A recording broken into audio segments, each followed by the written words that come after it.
This. Yeah, come on.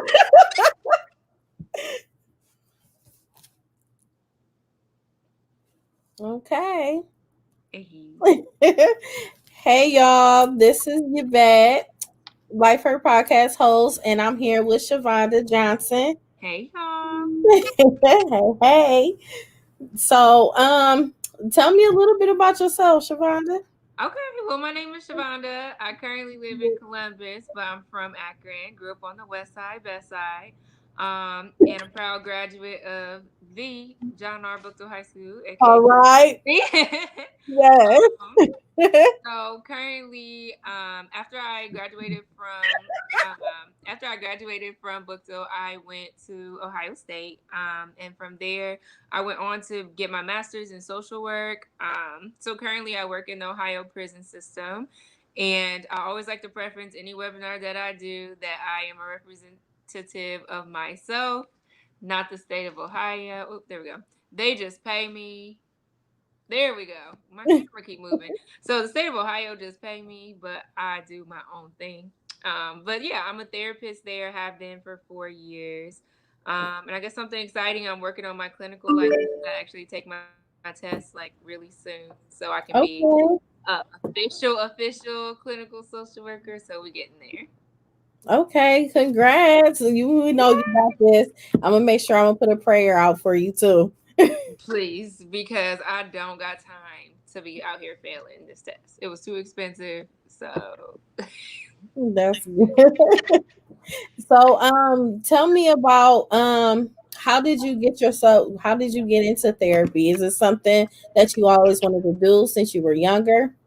So actually, no. Like it was literally the career that fell into my lap. So when I was in undergrad, I was a criminology major and I wanted to be a researcher. And so I was doing a research program. I went like for a summer to Michigan State University and I did a research program there. And I was doing research about juvenile crime.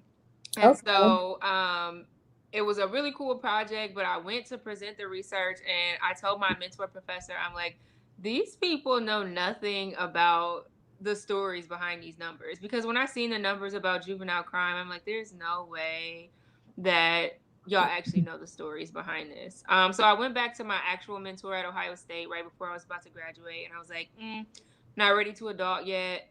I don't know what to do. And she was like, well, you could go to grad school. I'm like, I don't really want to do that either. But she was like, you should really look into it. And so she told me that I should look into getting a degree in social work as opposed to criminal justice. And I was like, Hmm.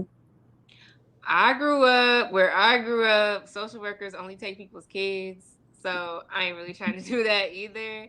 And she was like, social workers do more than take people's kids. So then she started introducing me to social workers in all different type of areas. And she was like, if you really want to stick with research, you can still do that as a social worker. So I'm like, boom, bet, career, board license, sounds like job guarantee.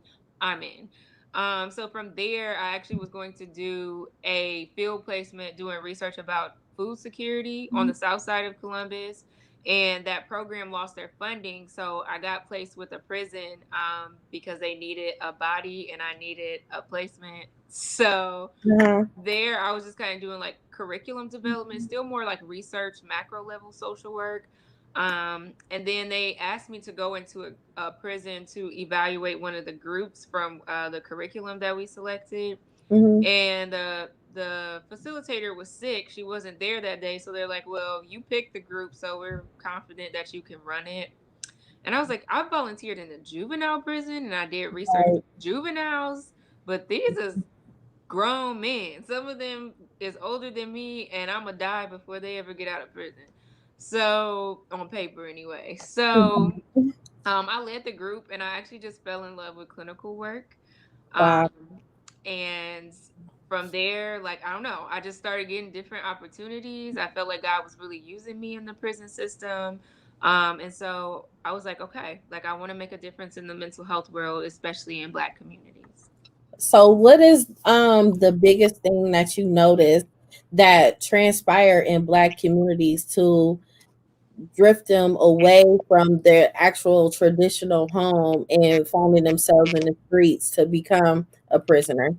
So I think definitely a lack of like familial structure. A lot of, at least in my work in the, anecdotal stories, I feel like I've kind of collected a lot of people that have kind of built a life of crime or really engaged in a high level of crime and found themselves incarcerated.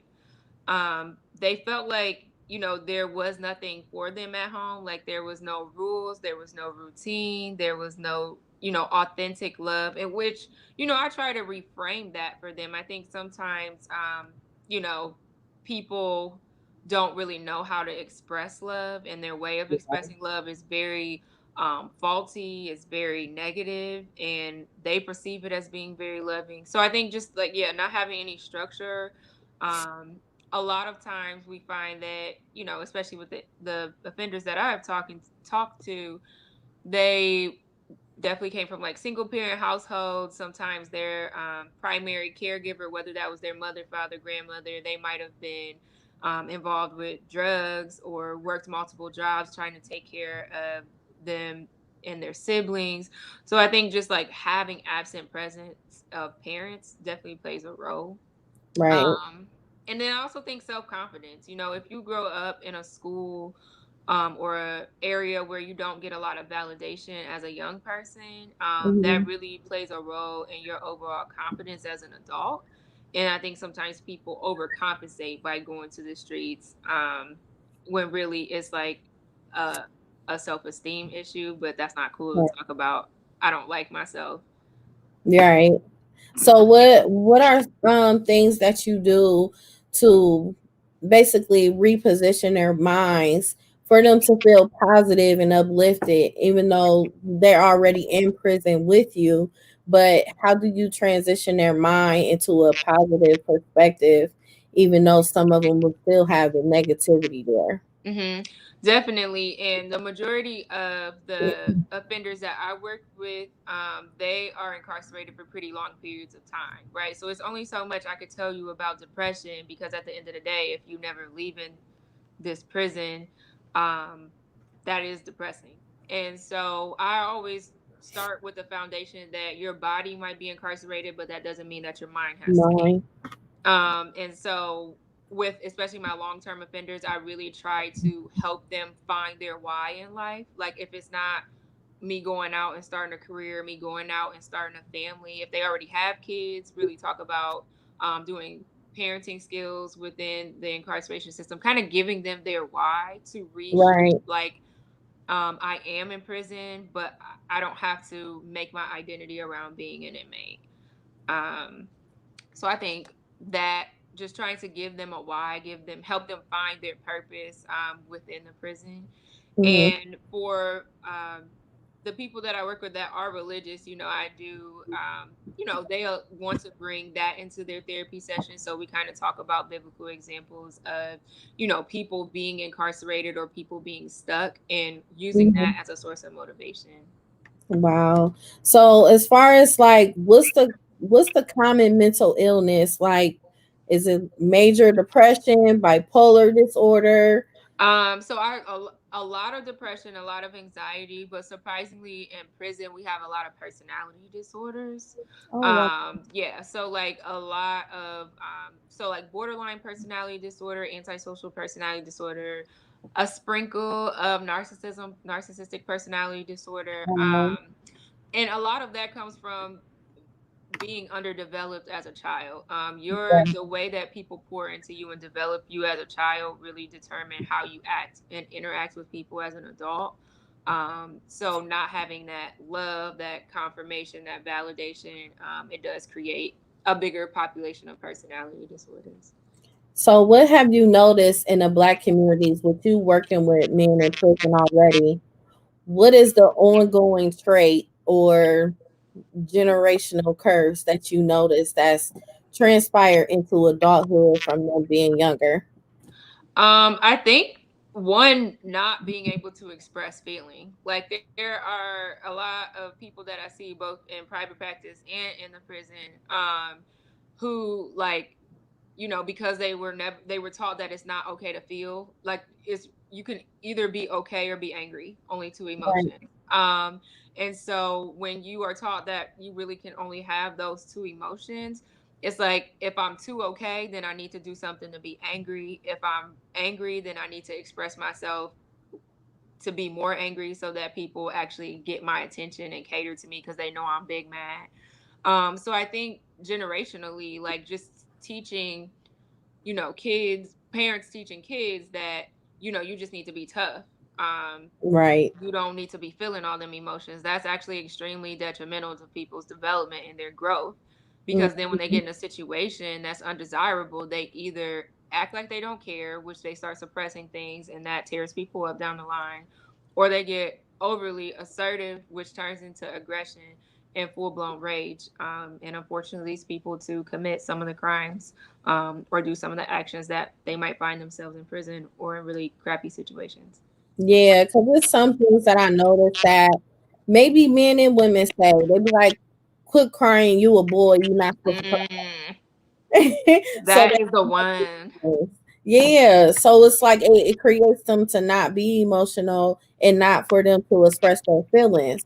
And Hmm. then you have another sector of males not growing up to have fathers. Either they grow up to be a good father or they grow up to be exactly like how their father treated them. Yeah, we see, and I see that a lot, even with women too. Because like in my community work, like in private practice, I primarily work with just women. And you see that a lot too with girls that have mommy issues. They're like, I worked so hard to be everything that my mom wasn't gonna be, and I'm exactly like her. And I'm like, well, that comes with first acknowledging that you have to acknowledge the things that you did that you felt like your mom did to you that hurt you, right? Because if you are so busy running from it, eventually, naturally, our bodies remember everything. So your body's Right. first go to is to act like exactly what you experience. So if you Right. don't acknowledge that as not being okay and do the work to be like, I wasn't okay with that, your natural kind of reaction is going to be exactly what you're running from. Right. And that comes with acknowledgement. Like a lot of people can acknowledge things and be honest of what they're doing or what they did. However, it's very hard for them that I noticed to accept accountability for it. Hmm. So if you accept accountability for it, that's the start of a healing process for you mentally Yes. and emotionally so that you can move forward in your life. And I find that for a lot of people, it's really hard to do because it makes them feel like a what they say a punk. Hmm. I don't want to feel like no punk or Yeah, I'm not soft. just No. because yeah. So it's like that whole thing. It's not really about that. It's about not only having respect for that person, is having respect for yourself too. Yeah, and I think people don't recognize that as like an investment in yourself. Like if you take the time to like emotionally check in with yourself and make sure that you're okay, and if you're not okay, then say you're not okay. But if you just Mhm. carry around all that heavy baggage, like eventually, you gonna tap out. Like you either just gonna completely blow up, which is not what you want to do, or you're just gonna carry all of that, and when you want to do better, it'll be hard to do better. Oh yes, definitely. Yeah. So what you working between men, women, you work with children too? I do like actually in the private practice I get to work with the teenagers, which is a lot of fun. Because they are a whole nother dynamic. Like I never thought I would use TikTok to do therapy, but it works. Yeah. They love it. They teach me a lot of stuff.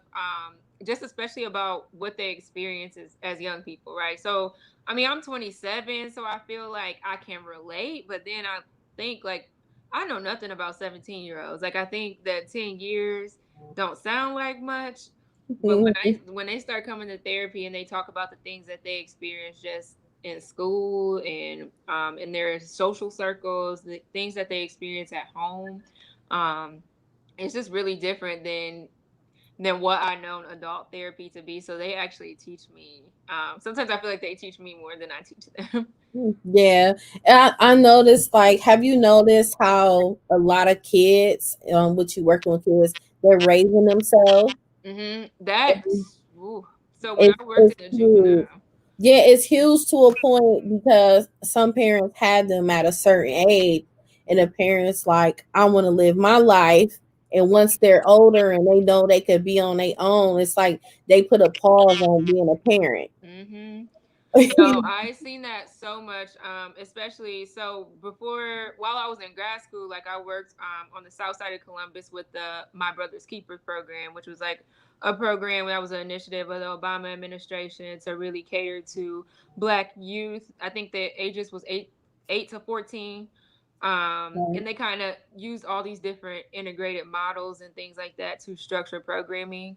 And I mean, I was a case manager for that program, and I feel like I did zero case management for these parents because I was like helping youth. They wouldn't be able to get to the bus on time because they had to get their three siblings ready for Saturday programming, and then they were late themselves. Or they would have to wash clothes, right? So they might be tired and sleepy at school because they stayed up washing clothes, or they might have had an accident at home because they was told they had to cook for all their brothers and sisters and they're like 9. And Yeah, so my hood growing up looked very different than their hood growing up because my mom, I mean, we had chores, she taught us how to be right. self-sufficient, but there was never a situation where I feel like I gotta raise myself because if I don't do it, nobody will. Right. Cause I noticed that a lot, for the kids today. And it's like more kids now, they don't like fighting each other. They just want to shoot each other. Mm, And it be off some so small. so small. Like, So small, and they just want to kill each other, and a lot of sex involved. They don't use protection. mhm, It's just a more or less a crime and a sexual act to a point. That's what all the kids really think about mhm, in social media. And it's like us as adults, we need to be accountable for how these kids are acting, and they need a home, they need guidance, they mhm. need stability, even though sometimes it's hard. It It's is. really hard because sometimes when you're speaking to them, speaking life into them, it's like sometimes a positive conversation, they think they like have that guard up Mhm. to a point where they reverse it to a point as though you've done something to them and push you away from them. Mhm. And in situations like that, right? So now I'm putting on my real therapy hat. So for anybody that got teenagers or that work with teenagers, like one way to kind of get around that is you use more like what's called motivational interviewing. So if you really trying to give them like some positive affirmations or really pour into them positively and they kind of turn it around and blow it up like, see, this is why I don't like talking to you because every time I come, you always got something negative about when I'm trying my best and nobody cares, right? I mean, that's just a teenage MO. And honestly, that's a hurt people MO because they're grown adults who have never had healing from their own hurt. That is, there is no good news. Anything you say to them is bad news. So, Mm, with that, give them an empowerment tool. Just say, okay, who is it that you want to be? What is it that you think you're capable of? Where, like, why, if you want to do that, what do you feel like is stopping you, right? Kind of help them identify and speak out loud the own things that they're doing to get in their own way rather than you telling them. Because sometimes it has to be they get it, but they have to hear it a certain way. yeah, And the people, us, is just like, I want to help you because I see so much in you and I know what can happen if you don't tap into this. Like, I know where you can go. But sometimes we have to put people in a place where they have to see that and speak that for themselves. So it's just a matter of flipping the words in the conversation for them to say mhm. it rather than us say it to them. Right. That's like sometimes it's like we'll be here being an advocate for them, helping them, guiding them, directing them, giving them positive affirmations on how to move forward in life. We only have that little bit of time with them. Hmm. So then they have to go back home or whatever type of environment they in, and they got more hours in that situation. And it's like constantly you gotta transition their mindset all the time for Yeah. them to even get there. And it's kind of hard because, a lot of children have broken parents. Hmm. So their parents, without them getting the help that their child is trying to receive right now, it doesn't help. So that's why a whole group of family therapy will Hmm. work in so many ways. But we have this stigma where whatever happens in my house stays in my house. A huge, Yeah, it's huge, but at the same time, a therapy session will work, and it'll still be in your house, but it's just with that therapist. yeah. And I as I'm growing, once I get my clinical license, I actually am going to start doing some more work like within myself to get the skills and development to do more family therapy, because I've learned that in just doing mostly individual, a lot of people's individual problems stem from family, right? And there is no such thing as perfect, but I think that there are a lot of generational habits that we have that are actually so much more harmful than they are helpful to children. Yeah. And then we don't give them an environment that's safe and supports mental health treatment as an adult. So then they just end up being flawed adults, and then they pass it on to the next generation. Like, if we Yeah. really want to do some generational healing, that comes with having to bridge the gap between generations. Hmm. And I found that so interesting that you said that. My mom is a teacher at Robinson, and she talks a lot about that, like about how she pours so much into these little babies, and they got it, and then they come back the next day, and she was like, "Dang, you would think I said nothing to them. Yeah. They didn't know how to say please and thank you. They didn't know how to say excuse me. They don't know how to raise their hand or say, can I say something?" Um, and so I think, like, we as a like if we moved back to that takes a village to raise a child, we've spent so much time trying to be private, and I don't need nobody in my business. Like, that's harmful, because sometimes you need people. Like, we Yeah. need to go back to a time of needing people. Yeah. But it's kind of hard too, and because it's hard for people to trust. And it is So that too. So you have people that's going back and forth for that. But if you have that one person that's trying to help, you can find yourself helping another person that's been through the same thing. Because some things that stay in house and you're not making it happen for anybody to heal, it's going to stay there, and Yeah. it's going to continue to happen in each generation over and over And because of the fact that what stays in my house stays in my house. And I think, like, the people that those kids open up to, like, at least in my work, I found that they open up to these adults who seem like they care, and then they're not consistent. So, like, if you are someone that is dedicated to that mission, or you want to help, I think just like us, as like in the helping profession, just be consistent and do what you say you're gonna do. And if you can't deliver, just communicate that really clearly. I found that really helpful in working with my youth. So, like, outside of all my work stuff, I love volunteering. And so I do that with my sorority a lot. I do that in my personal life a lot. Like, I just, my grandma was a deacon. My mom is a natural servant. I think it's just generational that we have serving hearts. And so, um, I volunteer a lot with Franklin County Children's Services here and their mentoring program. I was like, I'm not like a front and center type of volunteer. Like, I just want to do one on one. Like, I don't need to be on a stage. I don't need a mic. Like, I just want to help.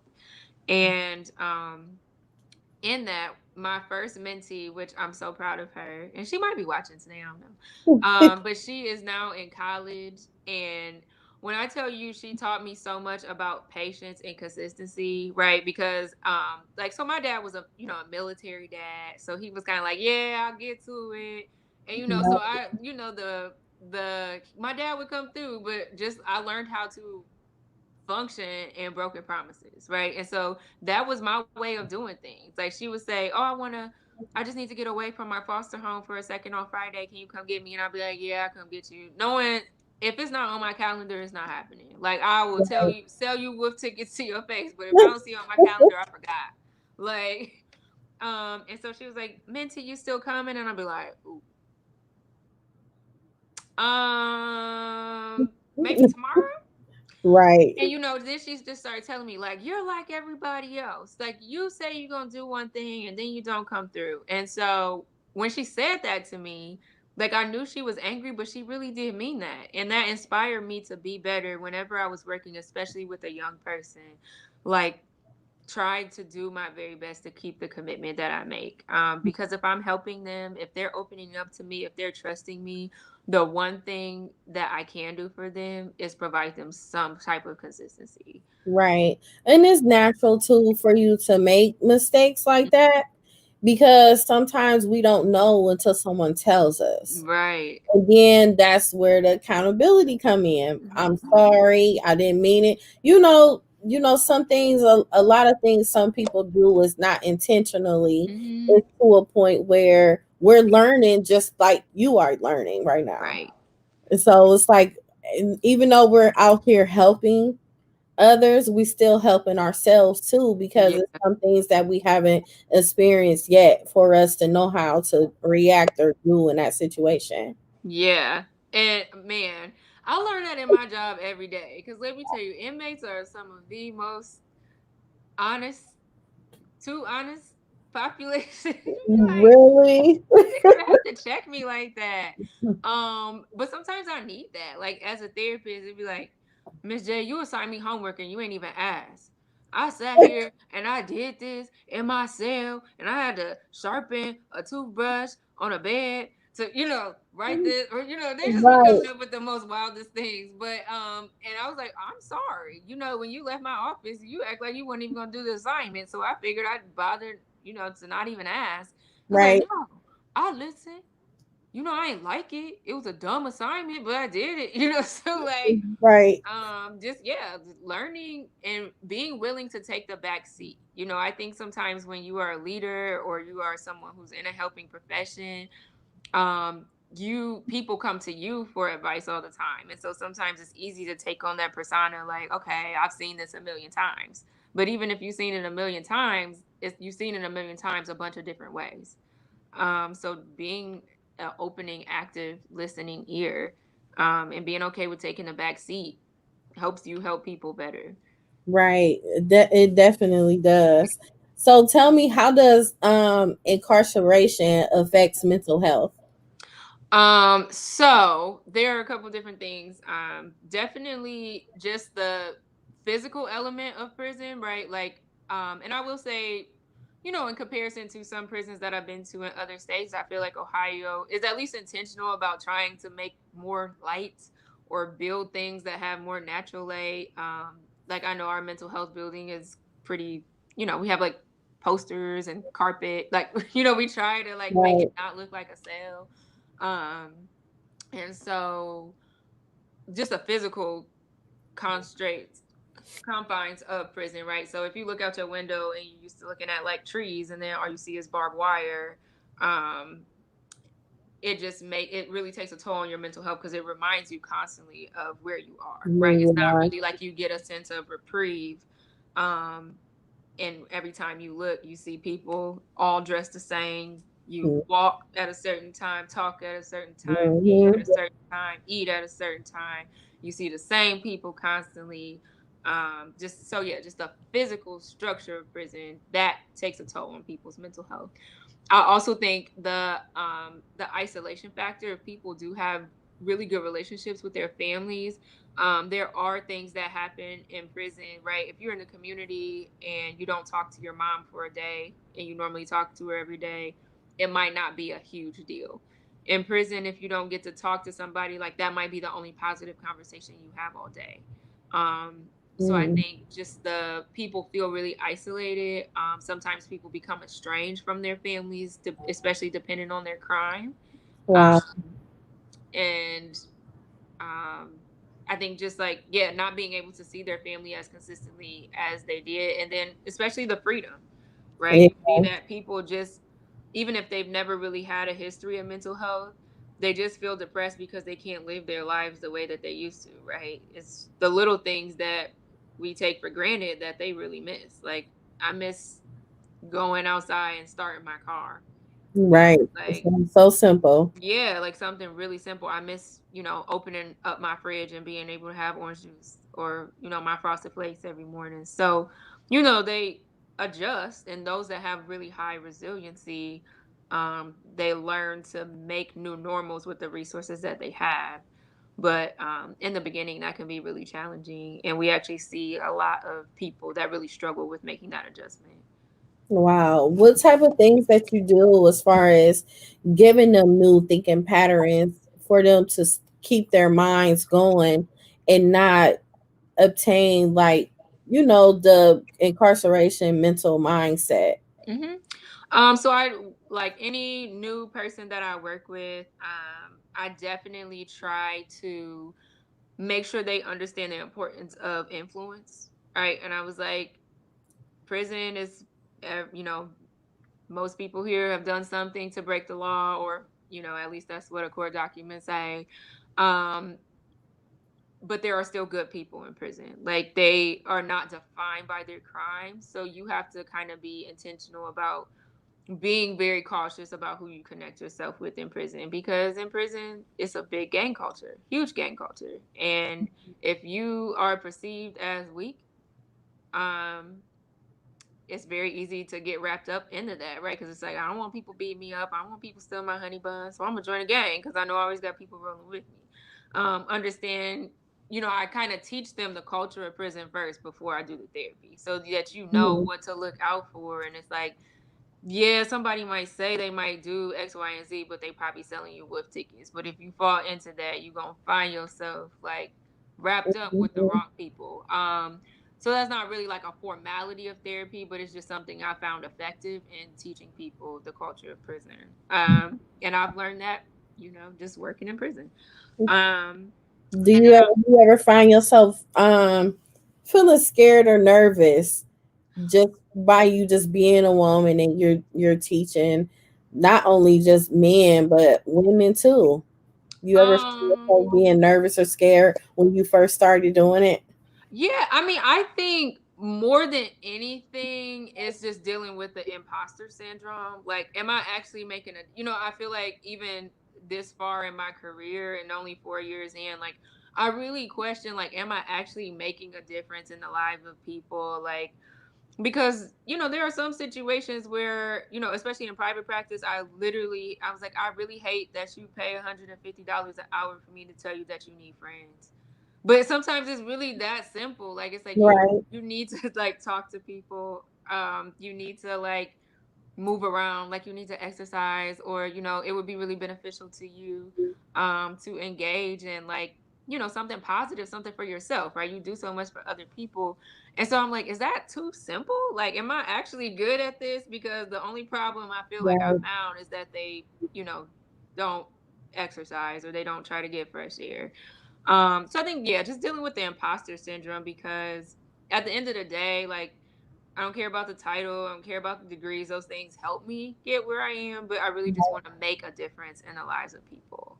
Do you find it hard making a difference sometimes in the fact that you have to keep your mental state of mind together and your emotions? Because sometimes you may hear things hmm and it'll affect you by you caring so much, or it could just be something spiritual to a point. Someone's spirit will enter your spirit and you'll find yourself feeling some kind of way. hmm What do you do to protect yourself and keep yourself going every day to not Yeah. make that define you? So, when I first like went into therapy, one of my mentors, who was a clinician, she's now more macro, and she was like, the most effective and long-term therapists have a therapist. So once I really started getting in my therapy bag, like, I started going to therapy. One, because being a therapist doesn't exempt me from life, right? Like, Right. a woman, like, I went to college, I've been through breakups, I've been through my own life, like, dealing with my own stuff. Like, I don't want that to interfere with me dealing with other people's stuff. So you got to sort through your own stuff before you can help people do their stuff. So that's really helpful. And I have a therapist. I see her quarterly. Okay. And even if nothing is like turning my world upside down, really just talking about work, like, because I know that she's a therapist, so she gets it. And we can really go deep with some of those things that, like, if you're not in the profession, you just don't understand. And it's really therapeutic for me to go to her and not have to give a whole backstory, right? If I say, yo, I'm being forced to use this therapeutic model and it's trash, she get it. I don't have to Right. go explain, like, what is a therapeutic model? What does this mean? Why do we she gets it. So that's helpful. And then I found that making my community, having a community of people in the profession is also really helpful. So That's I good. have a small group of Black therapists. We're all under 30.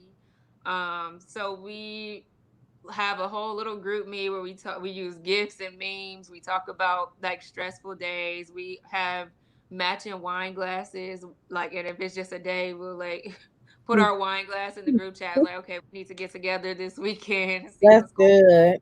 on. So yeah, just like having that community. But then also, I believe that when you're really operating in your purpose, it's really hard to have work-life balance, because a lot of the way I do life, like, I see through the lens of a therapist, right? Like that, I mean, Yeah. that's just my personal lens. It also happens to be my professional lens. So I have to remind myself I'm a person before I'm a therapist. Like, I've kind Right. of, when I look back and connect my own pieces, I've kind of always been this way. And so I have to remind myself that not everybody is my client. Like, I don't have to fix everybody's world. Like, if I see a Right. waiter and I feel led to give her an extra couple bucks, okay, I don't gotta sit down and be like, well, my spirit, and it led me, and I just want to tell you a story. No, just, Right. lead a girl a couple dollars and move on. So, just, trying to make sure that, even though it's hard for me to create that work life balance, that I don't always have to operate in work, even if my lens is still in work. So, what do you do on your free time for yourself instead Um, of training your mind so much? Yes. So I love to work out. And I used to be, like, really just not even about the weight. Like, I just lived a really unhealthy lifestyle because I was going through my own stuff. So, like, I ate for every emotion: happy, sad, angry, nervous. I was eating some snickerdoodles. So I kind of really got once I got on my health journey, like, I found a lot of fun in fitness. So I'm actually a weightlifter, which people are just like, you're 5 feet Really? tall. Like, how do you weightlift? But I mean, I can deadlift 225 pounds. I can squat 275 pounds. So What? I know. So I found it's. I mean, I found a lot of fun in it. Like, I was actually working out with a trainer. And I was like, I just need to lose weight. And he's like, yeah, we're gonna lift weights. I was like, yeah. I said I need to lose weight, not lift them. What are you doing? And I was like, you kind of suck at your job because you're not listening to what I hired you for. But he showed, like, he opened up a whole nother world of, like, exercise to me, and I just grown to really enjoy it. And I found a whole community of Black women that live. I mean, they live heavy too. So just that is really fun to me. And then, like I said, volunteering. So I do quite a bit in my church, just volunteering with our youth ministry, and Hmm. that's fun for me. Just That's because we get good. to just be silly and goofy and just have a good time. But more than anything, I'm a Netflix bum. Like, if I have a long week, like when we get done today, it's been a week. I'm about to pour my Cooper's Hawk wine, eat my Chipotle, and I'm good on Netflix till like midnight, and I'm cool with that. Like, That's I'm really cool good. with that. Well, I mean, at least it's giving yourself your me time to like clear your mind Yeah. from it all. Do you do any virtual sessions with anybody privately? Yeah, so I actually, like, in the private practice I work in, we do, like, individual therapy. So I've been doing Okay. telehealth.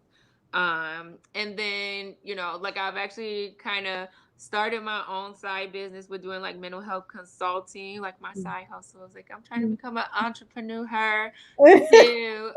So I've been doing, like, some, like, with small groups. Like, I found, like, especially if people, like, I'm really trying to capitalize off of friendship therapy, because Okay. people got friend trauma, okay? Yeah. Like, and so I think like learning more of the skills about how to do small group sessions with friends.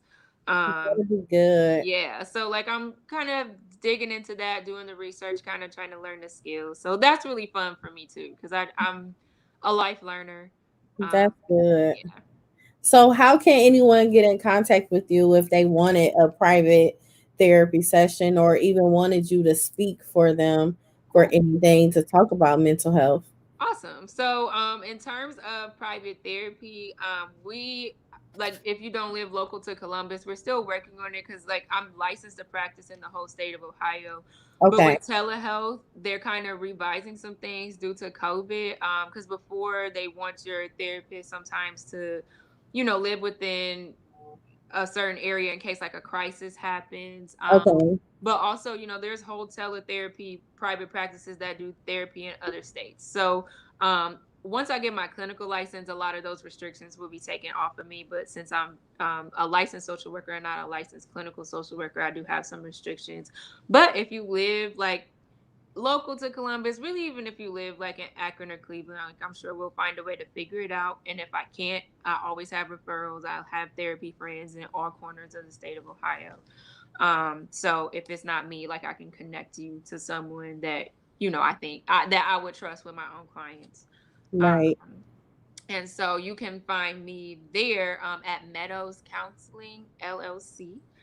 You can just Google it. We're super easy to find. And then as far as virtual engagements or speaking engagements, different things like that, I am super excited because y'all getting the tea.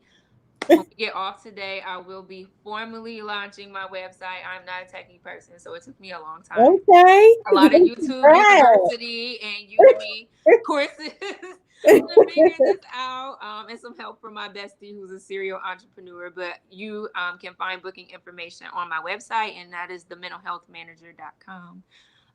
And you can also follow me on the Mental Health Manager on IG and Facebook. So that's kind of where I post like my fun mental health content that my family members probably get tired of seeing on my personal. Hey, you gotta do what you gotta do. And I understand that therapy is a necessity, but it's not a It is. reality for a lot of people. There are Yeah. a lot of people that work jobs that even if they have behavioral benefits, like they're still coming out of pocket $70, $80 a session. And when you got kids to take care of, or you trying to get your credit together, or you trying to start your own business, like I believe in prioritizing mental health. But Yes. for some people, even if they want to make it a priority, it's just not a reality. And so that's part of why I started the mental health manager, just so that people have something. And Mhm. also, I wrote a journal recently, which is really exciting. I believe in the power of journaling. So if you can't ever go to therapy, like journaling is extremely impactful, extremely powerful, just to get your thoughts out of your own mind. Um, Mhm. is a good starting place. So Yes. I always try to be sensitive when I talk about therapy because for people that can, you should. But I also recognize that there are a lot of barriers to going to therapy, especially if you work a non traditional job or you work second shift. Like nobody's doing therapy at 10 o'clock at night when you get off. And if you have other obligations such as taking care of parents or working another job, like it's hard to come in for sessions in the middle of the day or before 5 o'clock. I bet. I bet it's a lot. Well, thank you so much for Yeah. such an informative session because it's so needed and a lot of people didn't know most of the things that you said and Yeah. talked about. So I really appreciate you coming on the podcast show. We're gonna have to do this again. Oh yeah, I am down. And one of the things that I was telling my mom is like I live in Columbus, but with all the killings that have been happening in Akron, like Yes. I feel led to do something. And actually, I've known two women that I went to school with who the fathers of their children have got killed. Wow. And they're just like, what do I do with that? And so Right. and I just know them too. Like I can't even imagine other people going Other through stuff people. like that. So I'm trying to collab with some therapists that I know in the area to see what we can do. Like just even if it's just like a couple hours, just doing something Right. for the community. I'm like, we have these prayer walks and these peace walks and justice walks. Like, We need to do something for the mental health community to get Yeah. and to retreat. We need some like conversations, Yeah. some real life conversations for us to be able to understand how people be feeling. Yeah. Because they may walk or look a certain way or post certain things and it's really not who they are within. Right. So it's just real important to have real life conversations. And that's Yeah. why I have these conversations on the podcast, because some people, they don't know until Yeah. they hear someone else talk about it, been through it, and got through it. Yeah. And that's part of the reason why I do what I do, especially in the prison, because representation matters. And Oh yeah, sometimes you just need a safe place to be you, do you, and get stuff off your chest. definitely. Well, Yeah. well, thank you again. Thank you. All right, bye Bye. bye.